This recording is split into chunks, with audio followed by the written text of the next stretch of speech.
J'ai terminé le Jurassic Park de Michael Crichton. En fait, ça fait longtemps que je l'ai terminé, c'est juste que j'ai pas eu le temps de faire un retour sur ce livre. D'ailleurs, j'ai pas précisé, mais il y aura peut-être du spoil, hein, donc ceux qui n'ont pas lu ou qui ont envie de le lire, ne regardez pas cette vidéo. C'est le premier vrai roman que j'ai lu, parce que de base je lis pas du tout de romans. Donc je suis pas habituée à ce genre de lecture, c'est-à-dire un gros livre sans images, parce que moi je lis surtout des mangas. Donc, mon avis, mon retour, c'est maintenant. Déjà, j'ai beaucoup aimé, mais je m'y attendais puisque j'aime beaucoup la licence Jurassic Park, les dinosaures, et on retrouve tout ça dans ce livre. Donc, c'est un pur bonheur. Ce que j'ai bien aimé, moi, dans ce livre, c'est que le personnage de Malcolm, je trouve qu'il est beaucoup plus intéressant dans le livre. Et perso, c'est mon personnage préféré dedans, je l'aime trop. Enfin, il y a beaucoup de choses qui nous font réfléchir quand on lit ce livre. Il y a des aspects qui sont un peu plus scientifiques. D'ailleurs, Malcolm parle souvent de la théorie du chaos et il l'explique très bien.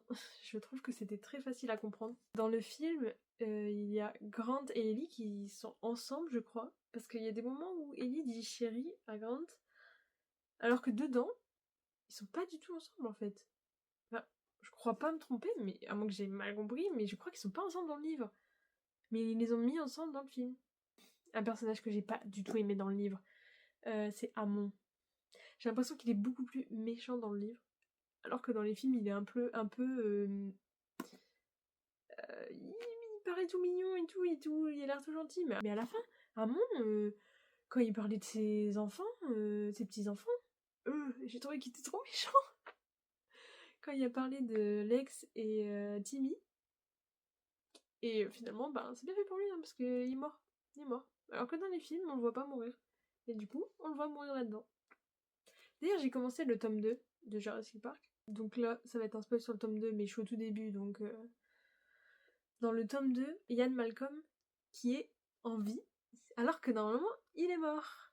Et je sais pas pourquoi ils l'ont fait revivre. Alors ça me paraît un peu bizarre. Je sais qu'à la fin du livre, ils disent que Malcolm a succombé à ses blessures. Et dans le début du tome 2, ben, ah bah non, il est pas mort en fait, il est revenu, il a envie. Super. Dans sa globalité, j'ai vraiment aimé le livre. Il y a plein de passages qui sont très intéressants.